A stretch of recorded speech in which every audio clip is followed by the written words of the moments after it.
بھائی کا سوال یہ ہے کہ اگر آدمی اکیلے نماز پڑھتا ہے تو کیا اس کے لیے اذان اور اقامت کہے گا؟ اگر آدمی ایسی جگہ پر ہے جہاں پر اذان اور اقامت نہیں ہوئی، کسی صحرا میں ہے، کھلی جگہ میں ہے، جنگل میں ہے، سفر میں ہے، تو وہ اذان بھی کہے گا اور اقامت بھی کہے گا، اور اگرچہ وہ اکیلا بھی ہو تو دونوں کام کر کے وہ نماز پڑھے گا۔ جیسا کہ طبرانی میں حدیث ہے، نبی مکرم صلی اللہ علیہ وسلم نے فرمایا کہ جب آدمی کسی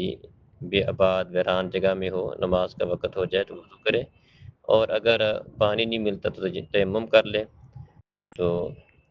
اگر صرف اقامت کہہ کر نماز پڑھتا ہے تو اس کے ساتھ اس کے دو فرشتے اس کے ساتھ نماز پڑھتے ہیں،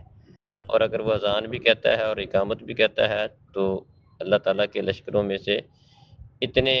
لوگ اس کے ساتھ نماز پڑھتے ہیں جس کو اس کی آنکھیں نہیں دیکھ پاتی۔ تو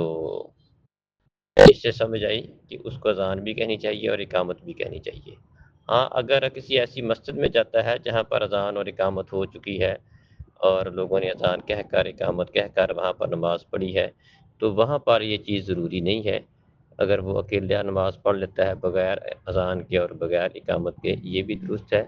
لیکن اگر وہ اذان کہہ لیتا ہے اور اقامت بھی کہہ لیتا ہے، یا اکیلی اقامت کہہ لیتا ہے اور خود ہی اکیلا ہی جماعت کے ساتھ نماز پڑھ لیتا ہے، تو ایسا کرنا بھی درست ہے۔ جیسا کہ مسند احمد میں ہے،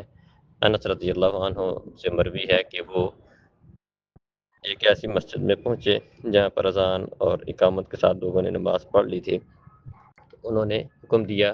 کہ اذان کہو، اور اقامت کہہ کر انہوں نے نماز پڑھی۔ تو ایسا کر سکتا ہے، لیکن اس کو عادت بنا لینا، روٹین بنا لینا کہ بعد میں جائے اور اپنا اذان اور اقامت کہہ کر اپنی ہی نماز شروع کر دے، یہ اصل میں کسی صحرا کھلی جگہ جہاں پر اذان اور اقامت نہیں ہے وہاں کے لیے یہ حدیث ہے۔